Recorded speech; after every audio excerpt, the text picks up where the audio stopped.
The restaurant fell silent as Noah's hands trembled over the empty tip line, staring at the receipt like it had just delivered a death sentence. $200 paid, to the exact cent. 0 tip, 0 acknowledgement, 0 hope for picking up his daughter's insulin that night. His manager glanced over, shaking his head with that look, the one that said Noah was failing again. Other servers whispered. A few customers noticed the devastation on his face. The wealthy blonde woman in the cream sweater and red skirt was already gone, disappeared into the parking lot without a second glance, leaving Noah with nothing but humiliation and an electricity bill he couldn't pay. He reached for the plate to clear it, ready to give up entirely, when his fingers brushed against something hidden beneath the porcelain rim. A business card. Cream-colored, expensive paper, the kind that said money without shouting it. 3 words written in elegant script, "You passed." Noah's breath caught. What did that mean? Was this some cruel joke? He flipped the card over, a name, Sharon Smith, and a phone number. Nothing else. No explanation, no context. Just those 2 words that made no sense when he'd just been left with nothing. He sprinted to the parking lot, still holding the card, searching for the woman. She was sitting in a Tesla, window down, watching him with an expression he couldn't read. Not pity, not contempt, something else entirely. "What is this?" Noah demanded, holding up the card, his voice cracking between anger and desperation. "What kind of sick test?" "The kind that matters," Sharon interrupted, her voice calm but firm. "I've been watching you, Noah. Not just today, for 3 weeks." His blood ran cold. "Watching me? Lady, I don't know what. I watched you give your lunch to the homeless man outside, even though you hadn't eaten in 2 days. I watched you cover a coworker's shift when his kid got sick, even though you needed those hours for yourself. I watched you smile at every customer who treated you like you were invisible." She paused, her eyes locked on his. "And today, I watched you serve me with dignity and kindness, even though you knew, I could see you knew, that I wasn't going to tip you." Noah's hands were shaking harder now. "So you deliberately—" "I test people, Noah, service workers specifically. I leave 0 tips and I watch what happens. Most people curse me out in the parking lot. Some spit in my direction. Others just give up entirely, let their bitterness show through every forced smile for the rest of their shift." Sharon stepped out of the car, standing to her full height. "But you cleared my table with the same care you showed when you thought I'd reward you. You didn't let your disappointment poison how you treated the next customer. That's character. That's what I'm looking for." "Looking for what?" Noah's voice was barely a whisper. Sharon pulled out a folder from her passenger seat, handed it to him through the window. "I run an initiative called Second Chapters. $500,000 to single parents who've buried their dreams because survival became their only option.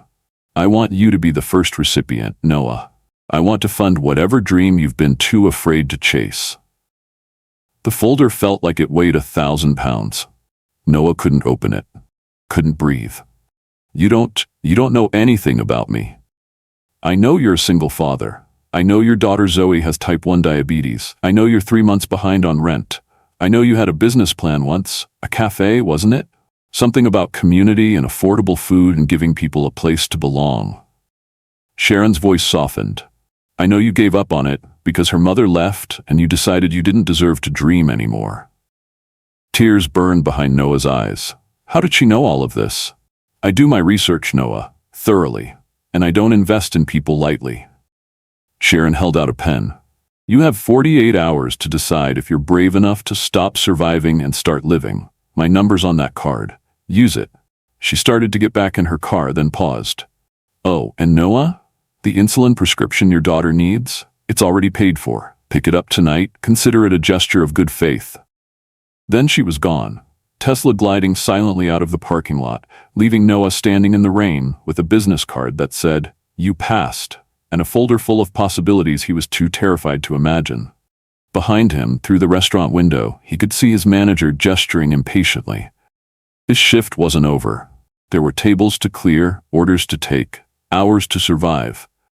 But in his hands he held something he hadn't felt in 3 years. He held hope, and he had no idea if he was strong enough to hold on to it. Stay with us, because this story gets even more unbelievable.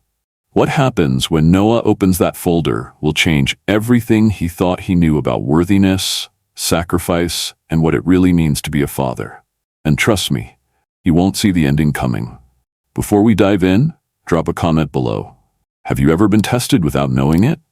Ever had someone see your character when you thought no one was watching? I'd love to hear your stories. Noah stood in the rain long after Sharon's Tesla disappeared around the corner, the business card growing damp between his fingers. The folder she'd given him was getting soaked, ink probably bleeding through whatever documents were inside, but he couldn't move. Couldn't process what had just happened. A dignity test.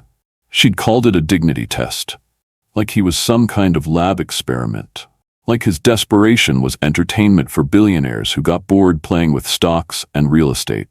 The anger came then, hot and sharp, cutting through the shock.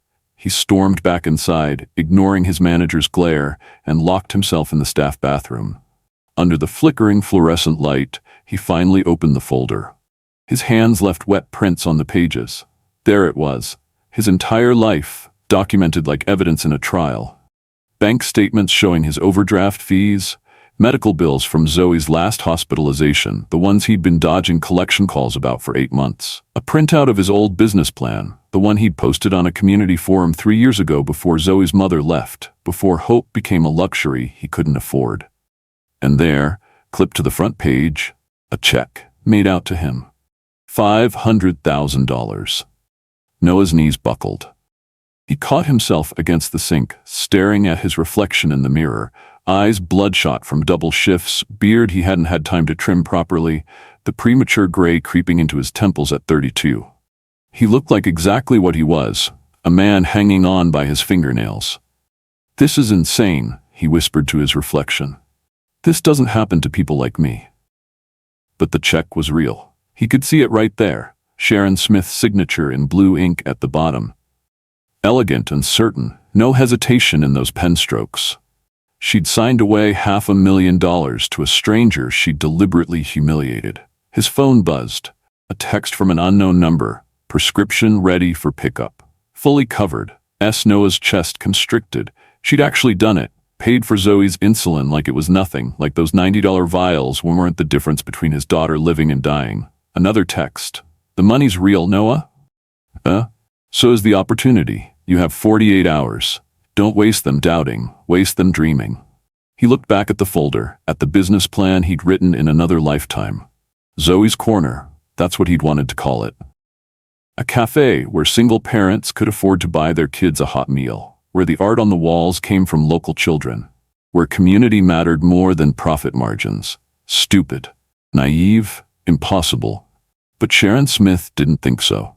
Or maybe she did. And this was all part of some elaborate social experiment he'd find out about later when the cameras revealed themselves and everyone laughed at the poor waiter who actually believed. Someone pounded on the bathroom door. "Davis, you got tables waiting." Noah shoved the folder inside his vest, tucked the check in his pocket, where it burned against his chest, like a promise he was too afraid to believe. He splashed water on his face, forced himself to breathe. When he emerged, his manager was waiting, arms crossed. "What's your problem today? First you chase off a customer with your attitude, now you're hiding in the bathroom while—" "She didn't complain," Noah said quietly. "What, that customer? Sharon Smith. She didn't complain about my attitude, did she?" His manager's silence was answer enough. Noah tied his apron tighter, picked up his order pad, and walked back onto the floor. But everything felt different now. The weight in his pocket wasn't just a piece of paper. It was a question he had 48 hours to answer. The question wasn't whether he wanted this. Of course he wanted it. The question was whether he was brave enough to believe he deserved it, and whether Sharon Smith's test had really ended, or if it was just beginning. Because as Noah served his next table, smiling through the exhaustion, he couldn't shake the feeling that someone was still watching, still testing, still waiting to see if he'd pass. Noah's apartment smelled like the burnt mac and cheese he'd left on the stove that morning. Another meal ruined by exhaustion, another $5 wasted. He locked the door quietly behind him, 3 deadbolts that didn't make the place any safer. just made him feel like he was locking them inside a cage. Zoe was asleep on the pull-out couch in the living room, the one that doubled as their dining area, play space, and her bedroom. Her small body barely made a dent in the thin mattress. Above her head, taped to the wall, were her drawings, dozens of them. Cafes mostly, buildings with big windows and colorful awnings, stick figures holding coffee cups, smiling. She'd been drawing his dreams since she was old enough to hold a crayon. Noah set the insulin down on the kitchen counter, next to the neat row of supplies that had become their altar. Test strips, lancets, glucose tablets, emergency glucagon kit. Everything precisely organized because chaos could kill her. The eviction notice was still tucked in the drawer where he'd hidden it 3 days ago, folded so the red letters wouldn't show. Final notice, 15 days. 15 days to come up with $2,000 he didn't have, or 48 hours to accept $500,000 he didn't deserve. He pulled the folder from his vest, careful not to wake Zoe, sat at their tiny kitchen table, the one that wobbled, the one he kept meaning to fix, and spread the documents out like they were ancient manuscripts he needed to decode. There, buried in the middle of the stack, was something that made his breath catch. A photocopy of his original business plan, but not the digital version from the forum. This was the hand-drawn one. The one he'd sketched on napkins at the diner where he'd worked before Zoe was born. The one he'd shown Jasmine, Zoe's mother, on their third date, nervous and hopeful and stupidly young. She'd loved it, called him a dreamer, called him ambitious, right up until the medical bills started coming, and dreamer became an accusation. How are we supposed to afford dreams, Noah? She needs insulin, not your fantasies. He traced the sketch with his finger. The kids' corner he'd designed, low tables where children could draw while their parents caught their breath. The community bulletin board where people could post job listings, apartment shares, words of encouragement. The menu with prices no one would have to think twice about. Zoe's Corner. He'd named it for his daughter before she was even born. Daddy? Noah's head snapped up. Zoe was sitting up on the couch, rubbing her eyes, her afro puff listing to one side. You're home late. Yeah, baby, had a long shift. He quickly gathered the papers, but she'd already seen them. Are those your cafe drawings? She climbed off the couch, padded over in her princess pajamas, the ones with the hole in the knee he kept meaning to sew. The ones from the box? Just looking at old stuff. Zoe leaned against his leg, studying the sketches. Mama said you had to put your dreams in a box because dreams don't pay for medicine. The words hit like a fist to the sternum. Your mama said that? I heard her. Before she left, Zoe looked up at him with those enormous brown eyes, too knowing for 6 years old. Is that true, Daddy? Do we have to keep your dreams in a box forever? Noah pulled her onto his lap, buried his face in her hair. She smelled like the strawberry shampoo from the dollar store, like childhood and trust and every reason he kept surviving. No, baby, that's not. Dreams are important. Then why don't you open your cafe? Because I'm terrified. Because your mother was right. I am just a dreamer with a poverty mentality. Because people like me don't get to build things. We get to survive them. It's complicated, he said instead. Zoe yawned, already drifting back toward sleep. I drew you a new picture today. For your cafe. It's in my backpack. She stumbled back to the couch, was asleep again within minutes. Noah sat in the dark, Sharon's business card burning a hole in his pocket, the check heavy enough to crush him. His phone sat on the table. He picked it up, put it down, picked it up again. Sharon's number was right there. 2 taps and he could change everything, or ruin it. Because what if this was a trap? What if she was documenting his failure for some documentary about poverty porn? What if he accepted and then lost it all publicly, proved to Zoe that her mother was right, that dreams really were just expensive ways to break your own heart? Zoe coughed in her sleep, a wet, concerning sound that made Noah's pulse spike. He checked her monitor. Blood sugar was fine. She was fine. For now. But for how long? How many more final notices? How many more nights choosing between electricity and insulin? How many more years watching his daughter draw pictures of a dream he was too afraid to chase? His finger hovered over Sharon's name. Then Zoe coughed again, and Noah set the phone down. Not yet. He needed more time to think, to plan, to figure out if he was brave enough or fool enough to believe this was real. But as he finally pulled out the couch for himself, trying to find a position where the broken spring didn't stab his back, he couldn't stop thinking about something Sharon had said. Don't waste 48 hours doubting. Waste them dreaming. What he didn't know, what he couldn't possibly know, as he finally drifted into exhausted sleep, was that his 48 hours were about to become 48 minutes. Because Sharon Smith's test wasn't over, and tomorrow morning, everything Noah thought he understood about survival, pride, and what it means to accept help was about to shatter in the worst way possible.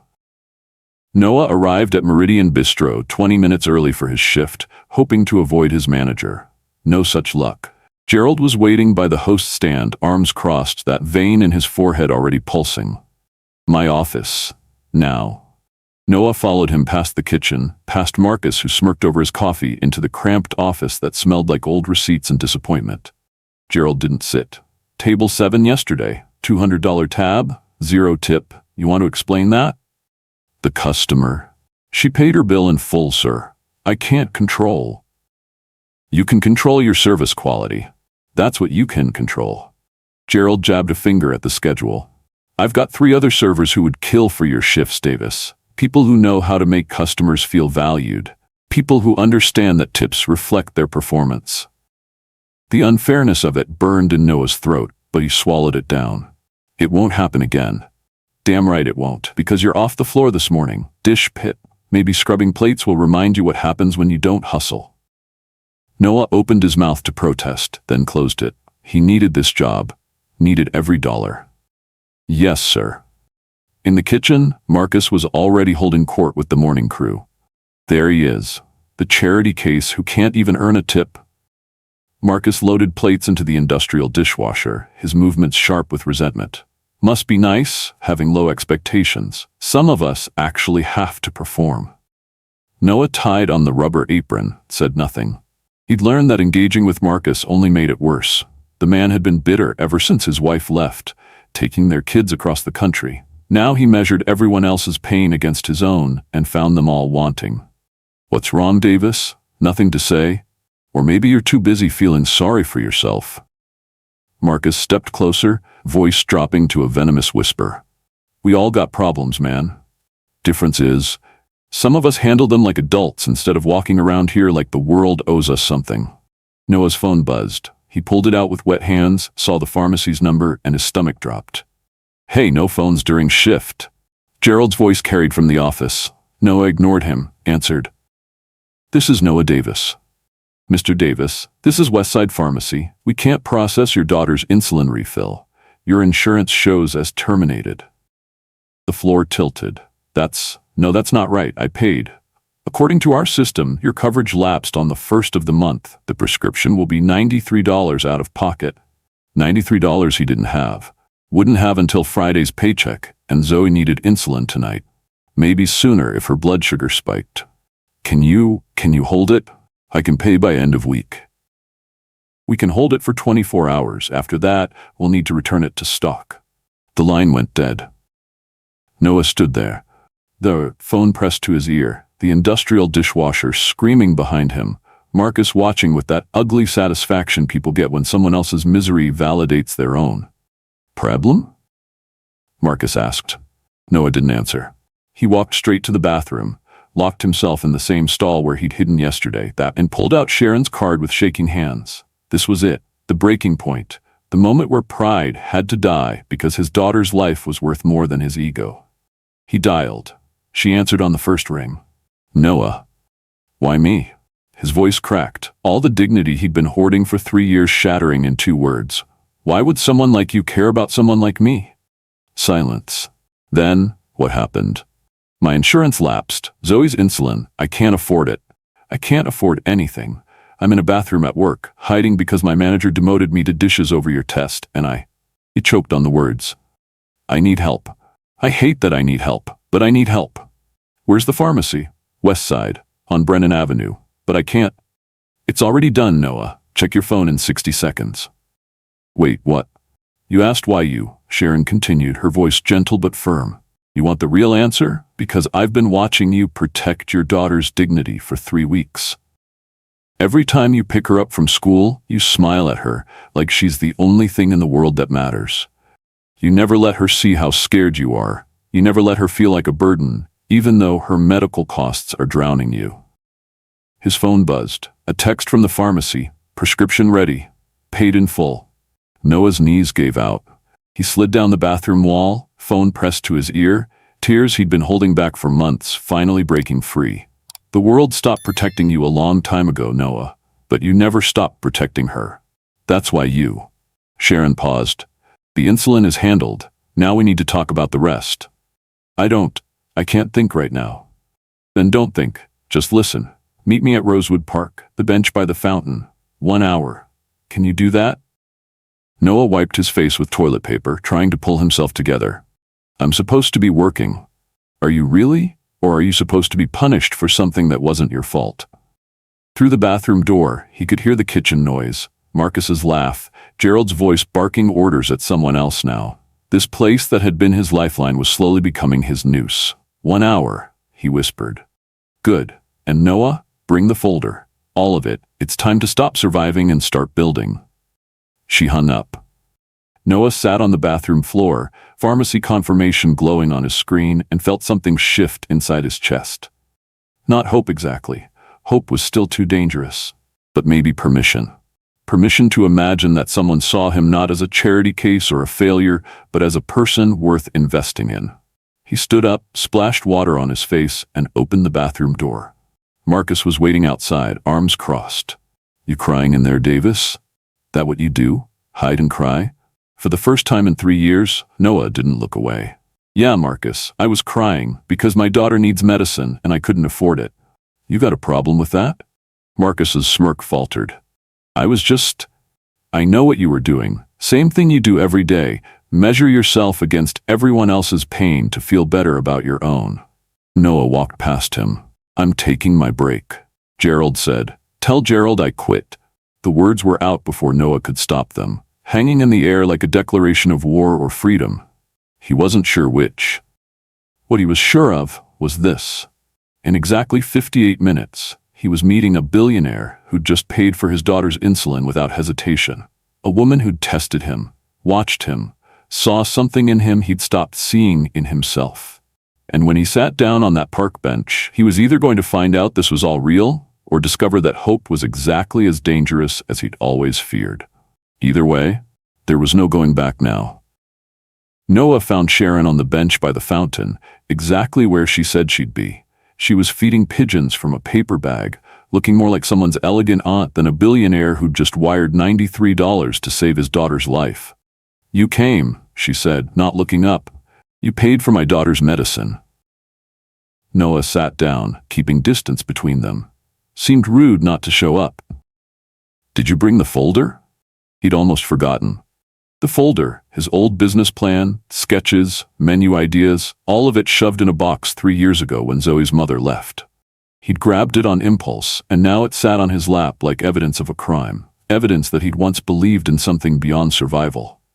Why do you even want to see this? It's old dreams, stupid dreams. Sharon finally looked at him, and her eyes were kind but unflinching. Show me. His hands shook as he opened it. Sketches of a cafe with warm lighting, mismatched furniture, a kid's corner with art supplies. Menu items priced affordably. Nobody turned away. A community bulletin board for job postings, resources, connection. He and Zoe's mother had drawn this together, back when he still believed poverty was temporary, back before medical debt taught him otherwise. Zoe's Corner, Sharon read aloud, touching the hand-drawn sign. Named for your daughter. Yeah. His voice cracked. Seemed right. She's the reason for everything. Sharon closed the folder carefully, like it was precious. Here's what I'm offering, Noah. $500,000. Startup capital, business mentorship, legal support, and access to my network. You build this cafe exactly as you've dreamed it, but there's a condition. His stomach tightened. There always is. You become the public face of my second chapter's initiative, press conference, media interviews. You let people see your story. All of it. The struggle, the shame, the comeback. You let other single parents see that it's possible. Noah stood up, pacing. You want me to be your poster child, your inspiration porn. I want you to be honest. Sharon's voice sharpened. I want you to show people that dignity isn't something we lose when we're poor. It's something the world stops seeing. And yes, that means visibility. It means judgment. It means people like your coworker Marcus will have opinions about whether you deserve this. I don't deserve this. That's exactly why you do. She stood, facing him. Noah, I've watched you for 3 weeks. You think I just happened into that restaurant? I've been testing people for my initiative for 2 years. You're the first person who passed. Do you know why? He shook his head, not trusting his voice. Because you never let your daughter see your shame. You protected her dignity, even when you had none left for yourself. That's not weakness. That's the strongest thing I've ever seen. Sharon moved closer. I'm not offering you charity. I'm offering you partnership. You build this cafe, and we scale the model. You train other single parents. You create what you needed 3 years ago. And if I fail, if I take your money and prove everyone right, that I'm just some deadbeat who can't handle real responsibility, then you fail forward with support, with community, with someone in your corner who believes in you even when you don't believe in yourself. Sharon handed him a business card, different from the first one. This one had her private number. You have 24 hours to decide. But Noah, your daughter's watching how you answer this question. Does Daddy deserve good things or just survival? She walked away, leaving him on that bench with his old dreams and a question that felt like it might split him open. That night, Zoe asked him about the folder while he tucked her in. What's that, Daddy? Just some old drawings about a restaurant I wanted to make a long time ago. Her eyes lit up. With my name on it? Yeah, baby, with your name on it. Why didn't you make it? Because I was scared, because your mom left, because I stopped believing I deserved more than this. It was complicated. Can you make it now? Noah kissed her forehead, throat tight. Maybe. Would you want me to? Yes. She threw her arms around his neck. Then other kids, daddies and mommies, could have good jobs too, like you. After she fell asleep, Noah sat at his kitchen table, Sharon's card in one hand, his business plan in the other. Through the thin walls, he could hear his neighbor's TV, someone's argument 3 floors up, the ambient noise of poverty that had become his soundtrack. He thought about Zoe's face when she asked if he could make it now, the hope in her voice, the belief that her daddy could do anything. He picked up his phone and texted Sharon, I'm in, but I need you to promise me something. If I'm going to fail, let me fail honestly. No covering for me, no making excuses. I do this on my own merit or not at all. Her response came immediately. Deal. Press conference is Friday. Wear something nice. We're about to change your life. Noah stared at the message, terrified and exhilarated. He'd just agreed to step into the spotlight, to let the world scrutinize every decision he'd ever made, every mistake, every moment of desperation. But when he walked past Zoe's makeshift bedroom and saw her drawings taped to the wall, stick figures of the 2 of them holding hands under a sun, he knew he'd made the right choice. Even if it destroyed him, at least she'd know he tried. 3 days later, Noah stood in a borrowed suit in the Riverside Hotel ballroom, camera lights blinding, about to discover just how expensive visibility could be. The press conference was held at the Riverside Hotel, in a ballroom with chandeliers that probably cost more than Noah's yearly salary. Sharon had sent a suit the day before, charcoal gray, tailored perfectly, with a note that read, "Let them see you as you are, worthy." Standing backstage now, Noah tugged at the collar, feeling like a fraud in expensive fabric. Sharon appeared beside him, calm and commanding in navy blue. You ready? To be torn apart by strangers? Not really. You won't be alone up there. I'll handle the talking. You just stand beside me and let them see what I see, someone who never gave up. She straightened his tie. That's all you have to do, be seen. The lights were blinding, cameras clicked like a firing squad. Noah stood beside Sharon at the podium, hands clasped to hide their shaking, while she announced the second chapter's initiative to the room full of journalists. Her voice was steady, confident, explaining the mission. Funding single parents with suppressed dreams, giving them the capital and mentorship to build sustainable businesses. And I'm honored to introduce our first recipient, Noah Davis, who will be opening a community cafe right here in the downtown district. Applause. Polite, measured. Then the questions started. Miss Smith, what's your vetting process for financial responsibility? Sharon answered smoothly, but the next question cut straight to Noah. Mr. Davis, what qualifies you to run a business? Your resume shows 3 years as a waiter with no management experience. Noah's throat went dry. Sharon started to intervene, but he forced himself to speak. I've been managing a household and a daughter's chronic illness on a server's wage for 3 years. I know how to stretch a dollar and make impossible decisions. That's qualification enough for me. Some approving nods. But then a woman in the third row stood, voice sharp. Where is your daughter's mother in all this? Does she support this venture? The room tilted. She's not in the picture. It's just me and Zoe. So you're a single father who's been financially unstable. How do we know this investment won't be wasted? Sharon's hand found his arm, steadying. Next question. But the damage was done. Noah saw it in the reporter's eyes. The calculations, the judgments, the story they were already writing. By that evening, Marcus had made sure the story got worse. Someone, and Noah knew exactly who, had leaked information to City Pulse, a local blog known for takedowns. The anonymous tip detailed everything: maxed credit cards, the eviction notice from 2 years ago, late payments, medical debt. The headline made Noah want to vomit. Billionaire gives $500,000 to deadbeat dad. Is Sharon Smith's charity misguided? It spread like wildfire. Twitter exploded. Facebook lit up. By morning, Noah's phone was a weapon of self-destruction. Messages from strangers who felt entitled to judge every financial decision he'd ever made, every mistake, every moment of desperation they knew nothing about. He sat on his couch, phone silenced, staring at the wall.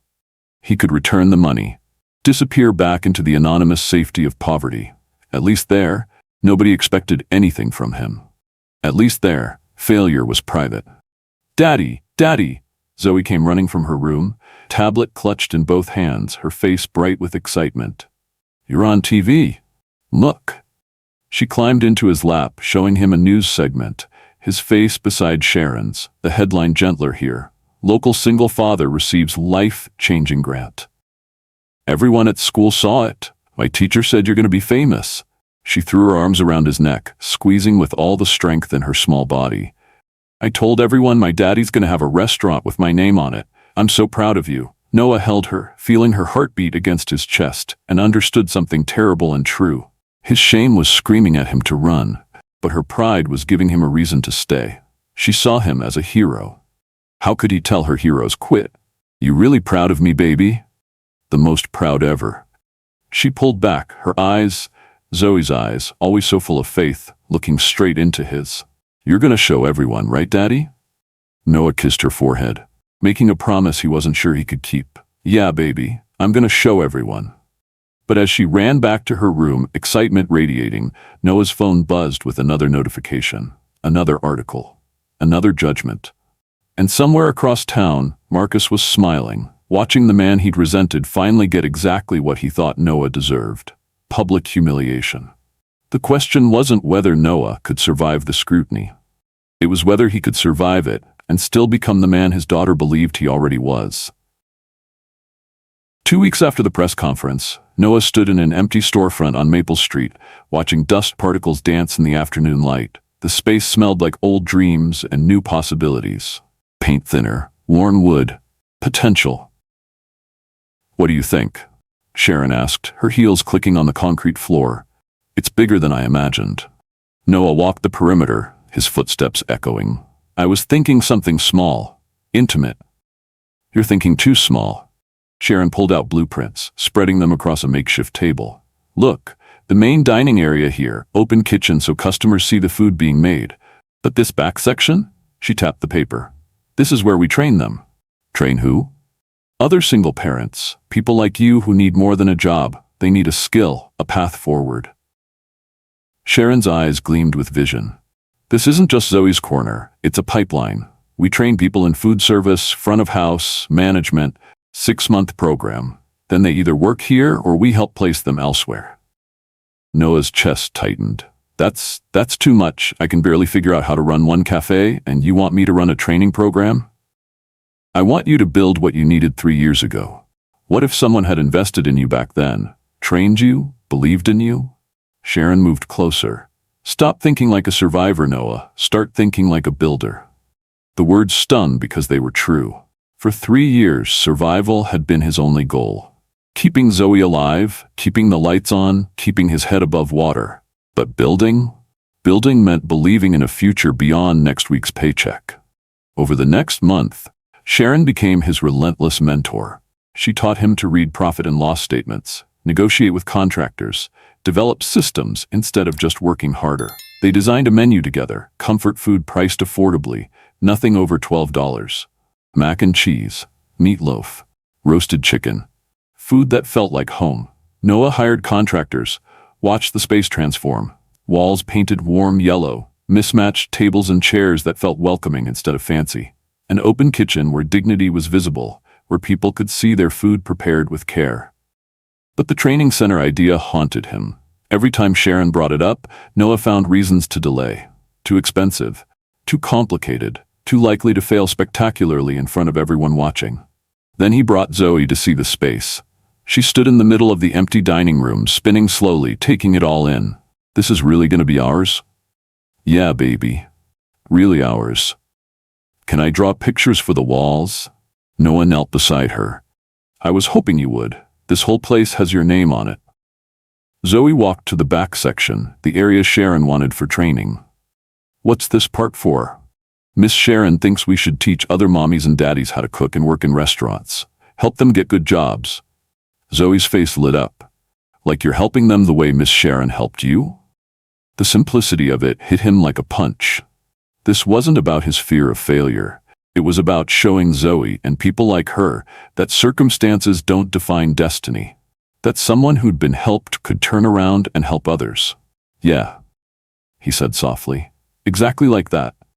You have to do it, Daddy. You have to help them. She grabbed his hand, her small fingers squeezing tight. Because you know how it feels to be scared, right? So you can make them not scared. That night, Noah called Sharon. The training program, I'm in. All of it. What changed? Zoe asked me how I could help people not be scared, since I know what it feels like. Noah paused. I've been so afraid of failing big that I forgot. I've already survived the worst. What's left to be afraid of? Everything, Sharon said. And that's exactly why you'll succeed, because you'll build this place knowing what's at stake. 3 months later, the cafe was weeks from opening. The kitchen equipment gleamed. The menu was finalized. Training curriculum developed. Noah worked 18-hour days, terror and hope braided so tightly he couldn't tell them apart anymore. He was building something real, something that mattered. But across town, Marcus sat in his apartment, scrolling through Noah's social media, watching the progress posts, the community excitement building, and Marcus was making phone calls, sending emails, planting seeds of doubt with investors, with the health department, with anyone who would listen. Because if Marcus couldn't have his second chapter, he'd make damn sure Noah's ended before it began. The call came from Sharon's lawyer on a Tuesday morning. Noah was at the cafe watching contractors install the industrial ovens when his phone buzzed. Mr. Davis, we need to discuss your loan approval. There's been a complication. His stomach dropped. What kind of complication? The bank received some concerning information about your financial history. Anonymous tip. They're requesting additional documentation before they'll release the funds for equipment. Noah closed his eyes. He knew exactly who'd sent that tip. By afternoon, 2 investors Sharon had brought in to support the training program called to withdraw. Apologetic but firm. Given the negative press and questions about the program's integrity, we think it's best to wait. Sharon showed up at the cafe that evening, her usual composure cracked. My board is asking me to reconsider. They think you're becoming a liability. What kind of things are they hearing? She hesitated, and that hesitation told him everything. There are rumors circulating, ugly ones, about how you got selected, about our relationship. Someone's implying that. She stopped, jaw tight. That you slept your way into this program, and they're using racial dynamics to make it sound even worse. Noah laughed, bitter and hollow. Of course they are. Black man gets opportunity. Must be sleeping with the white woman who gave it to him. That's the only way it makes sense to people, right? Noah, who's spreading this? Tell me. We don't know for certain. Yes, you do. He grabbed his jacket, and so do I. Marcus was working the dinner shift at Meridian Bistro, same as always. Noah walked through the front door like he still belonged there, ignoring the host's protests, straight to the kitchen, where Marcus was plating salmon with that same bitter precision he'd perfected. "We need to talk. Outside." Marcus's smile was ugly. "I'm working, unlike some people who get handed everything. Outside, now, or I make a scene in front of your customers." They stood in the alley behind the restaurant, the same place Noah used to hide during breaks, and he saw it clearly now, the poison that had been festering in Marcus all along. "It was you. The blog? The investors, the rumors about Sharon and me." Noah stepped closer. "Why? What did I ever do to you?" "What did you do?" Marcus's voice rose, cracking. "You got lucky. You smiled at the right rich white woman and suddenly you're a success story while the rest of us are still scraping by. I worked just as hard as you. You're her project," Marcus exploded. "Her token. You think you're special? You think she saw something in you? She saw a good story. Poor black single dad, struggling, sympathetic.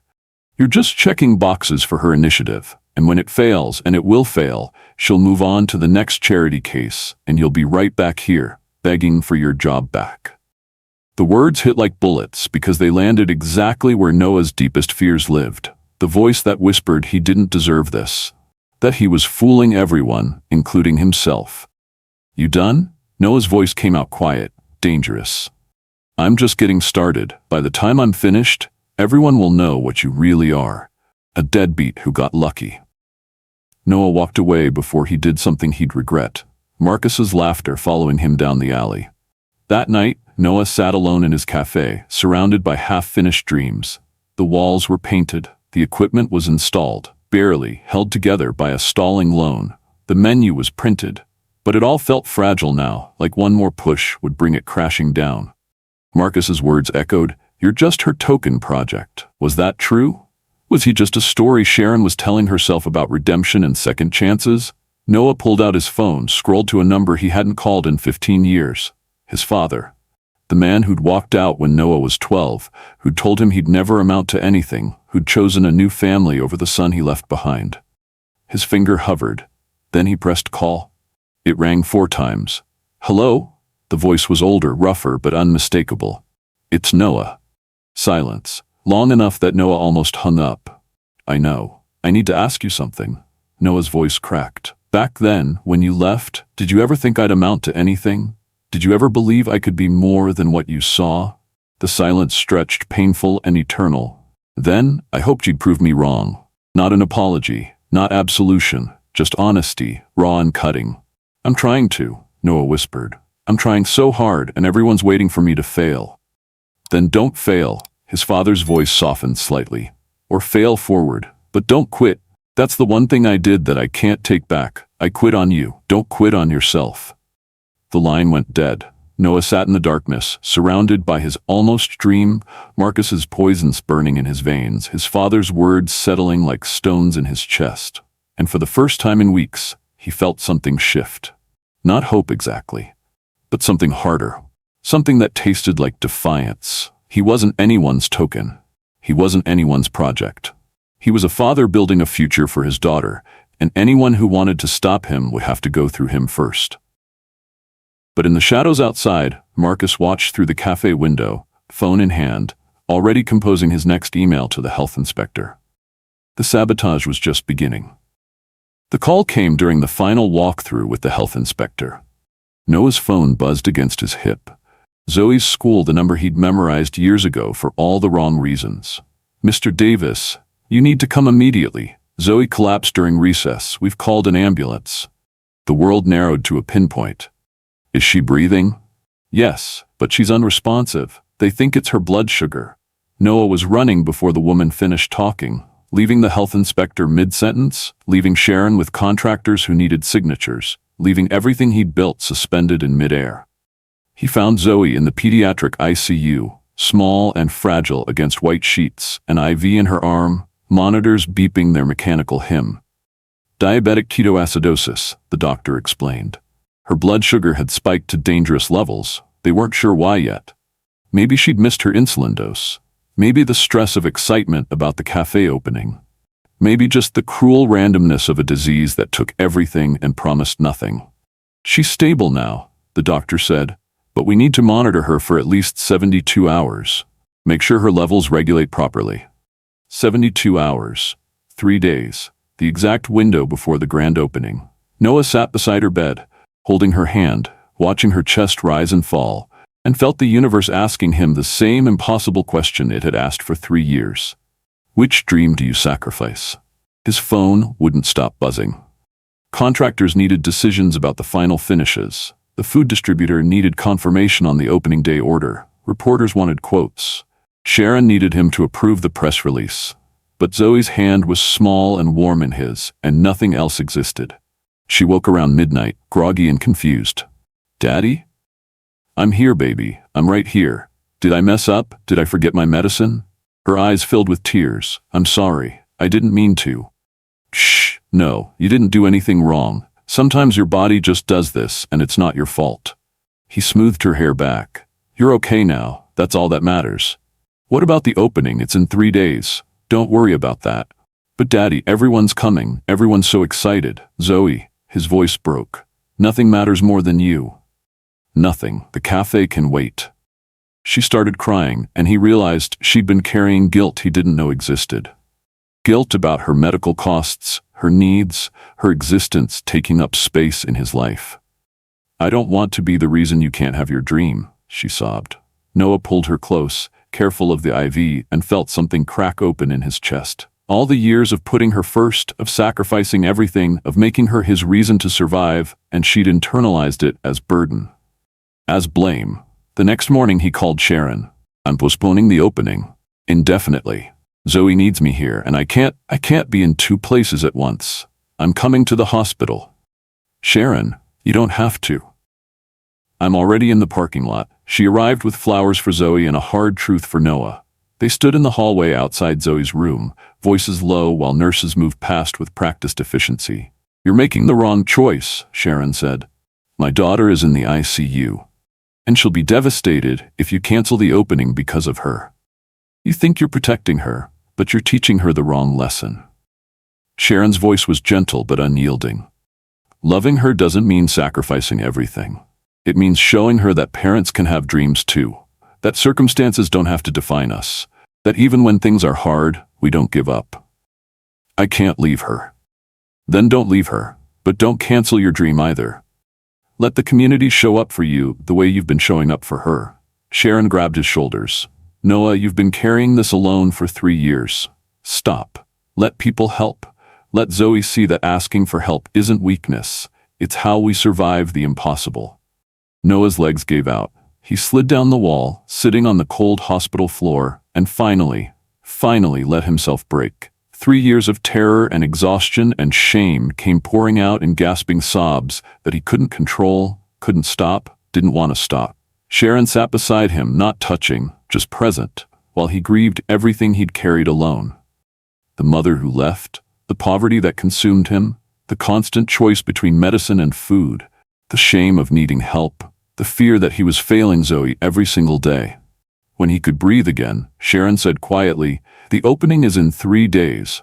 Zoe will likely be discharged by then. But even if she's not, you have a choice. Teach her that dreams die when life gets hard, or teach her that we fight for them anyway."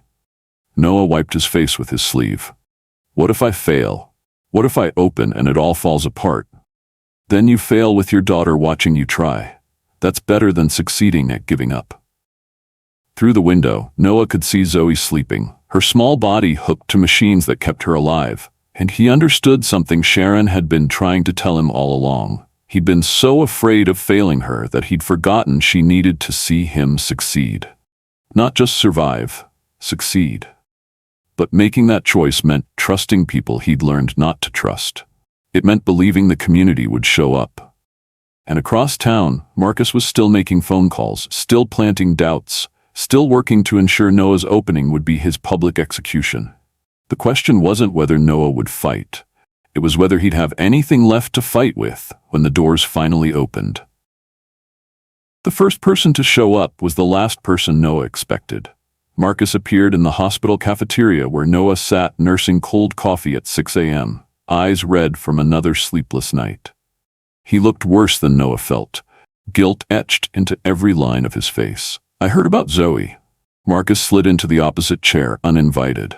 I'm sorry. Noah stared at him, too exhausted for anger. You here to gloat? Tell me this is what I get for reaching above my station? I'm here to help finish the cafe. Marcus's voice cracked. I called the contractors. Told them I'd coordinate the final work. No charge. He looked down at his hands. I've been where you are, watching my kid hurt and feeling powerless. And instead of helping you, I tried to destroy you because seeing you succeed made me feel like more of a failure. Marcus, let me finish, please. Marcus met his eyes. I leaked your information. I spread those rumors. I called the health inspector with bogus complaints. I did everything I could to sabotage you because I was drowning and you were getting a lifeboat. He pulled out his phone, showing texts, emails. I'm going to every person I contacted and telling them I lied. I'm fixing this. It won't undo what I did, but maybe it'll help. Noah should have felt vindicated. Instead, he just felt tired. Why now? Because my daughter called me last night, first time in 6 months. She saw Zoe's story on the news. Someone posted about your crisis, and she said, Dad, why didn't you ever fight for your dreams like that man is fighting for his? Marcus's voice broke, and I realized I'd become the person who tears down other people's dreams because I gave up on my own. Word spread fast in a way Noah hadn't anticipated. Not scandal this time, solidarity. Sharon's assistant coordinated volunteers. Former Meridian Bistro customers, people Noah had served with kindness, even on his worst days, showed up to paint, clean, prep. Zoe's teachers arrived with student artwork to hang on the cafe walls, each piece labeled with a child's name and dreams. The community center donated tables. A local bakery offered to supply opening day pastries at cost. By day 2, the cafe was transformed. What Noah couldn't finish alone, the community completed together. Sharon handled media, reframing the narrative. Not a charity case, but a community investment. Not a handout, but a hand up. The story shifted from deadbeat dad gets money to single father inspires community action. On the 3rd day, as Zoe's discharge papers were being processed, someone else walked into her hospital room. Noah looked up from packing Zoe's things and froze. His father stood in the doorway, holding a small stuffed animal, looking older and more uncertain than Noah remembered. I saw the news, his father said quietly. About Zoe, about the cafe, about everything you've been building. Why are you here? Because you called me, and I've been thinking about what I said, that I hoped you'd prove me wrong. He stepped closer. You did. You proved me so wrong that I can't even recognize the man I left behind and the person you've become. Noah's throat tightened. It's too late for... I know, I'm not here for forgiveness. I'm here to work the register opening day, if you'll let me. His father's voice shook.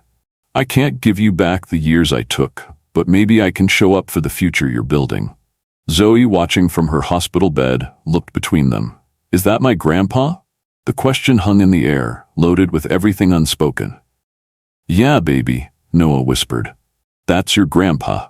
That evening, as they prepared to leave the hospital, Noah stood at Zoe's bedside and understood what Sharon had been trying to teach him. His greatest fear, being seen as weak for accepting help, was the lie that had kept him small. Strength wasn't enduring alone. Strength was building a web of connection strong enough to catch you when you fell. He'd spent 3 years trying to be invincible for Zoe, but what she actually needed was to see him be human, vulnerable, supported. The cafe opens tomorrow, he told her, taking her hand. And you're going to be there. Front row. Because this isn't just my dream anymore, it's ours. And I need you to see that we don't give up, we don't cancel, we show up, even when it's hard. Even when I'm sick? Especially then, because you're not a burden, Zoe. You're my reason for everything. She squeezed his hand, and in her eyes he saw something shift. Relief, pride, understanding that she wasn't the weight holding him down, but the wings lifting him up. That night, Noah stood outside the cafe with Marcus, Sharon, his father, and 24 volunteers putting final touches on what had once been just his impossible dream. Tomorrow, we open the doors, Sharon said. Whatever happens next, you've already succeeded. You built something that brought people together. But across the street, a photographer was setting up, and 3 reporters waited with cameras ready. The world was watching. And Noah had no idea if he was about to soar or fall. Opening day arrived with October sunshine and a line wrapped around the block. Noah stood inside Zoe's corner, watching the crowd through the window, his heart hammering against his ribs. Zoe sat at a table near the front, still pale from the hospital but insistent on being there, wearing the dress she'd picked out weeks ago for this moment. Sharon touched his shoulder. "You ready?" "I don't have a speech prepared." "Good, just tell them the truth." Noah opened the doors at 10 a.m. sharp. The cafe flooded with people, volunteers who'd helped build it, former customers from Meridian Bistro, reporters with cameras, strangers who'd followed the story, and somewhere in the back, his father working the register like he'd promised. When everyone was seated, pressed shoulder to shoulder in the space that smelled like fresh paint and coffee and possibility, Sharon handed Noah the microphone. He looked at Zoe first. She gave him a thumbs up, and that simple gesture steadied him. "I wasn't supposed to be here," Noah started, his voice rough. 3 months ago, I was a waiter who couldn't afford his daughter's insulin. I was drowning in shame, convinced I didn't deserve anything more than survival. He paused, throat tight. Then a woman left me a $0 tip on a $200 tab, and I thought it was the final proof that I'd failed. Scattered, knowing laughter. Sharon smiled from the side. But that woman, Sharon Smith, she wasn't testing whether I could smile through disrespect. She was testing whether I still had dignity when the world stopped seeing it. Noah's hands shook. I spent 3 years making myself invisible, believing that if I was quiet enough, small enough, grateful enough, maybe I could protect my daughter from the weight of our circumstances. But you know what I was really teaching her? That people like us don't deserve dreams. That poverty is something to be ashamed of. The room was silent now, every eye on him. I'm not standing here because Sharon gave me money. I'm standing here because she saw me when I'd made myself invisible. Because this community showed up when I was too afraid to ask for help. Because my daughter looked at me in a hospital bed and reminded me that love isn't just sacrifice, it's also showing the people we love that we're worth fighting for. His voice cracked. This cafe isn't mine. It's ours. It's proof that dignity isn't something people give us. It's something we've always had. We just needed someone to reflect it back until we could see it ourselves. The cafe erupted in applause. People stood, cheering, and Noah felt something break open in his chest. Not pain this time, but release. Zoe ran to him, holding a drawing she'd made in the hospital. Noah and her, hand in hand, standing under the Zoe's Corner sign. At the bottom, she'd written in careful letters, "My hero who never gave up." Sharon appeared beside him as the crowd surged forward, everyone wanting to order, to see, to be part of this moment. She whispered in his ear, barely audible over the noise. "You passed the real test, Noah. Not my test, your own. You finally believed you deserved this." 6 months later, Zoe's Corner had become exactly what Noah had dreamed. A neighborhood hub employing 12 single parents, training them not just in food service, but in belief. Marcus worked the morning shift, slowly rebuilding his relationship with his daughter through video calls on his breaks. Noah's father showed up every Tuesday and Thursday, learning how to be present for the grandson he'd never met. Zoe's artwork covered every wall, hers and dozens of other children's, each piece a reminder that this place was built on the radical idea that everyone deserved a second chapter. On the anniversary of that zero-tip day, Sharon walked in and sat at the same table where this had all begun. Noah served her personally, salmon, her favorite, though now he'd learned to make it himself. When she finished, she left exact payment plus a 20% tip. But under her plate, folded carefully, was a note. Noah unfolded it after she left. "Thank you for teaching me something too. That dignity isn't something we give people.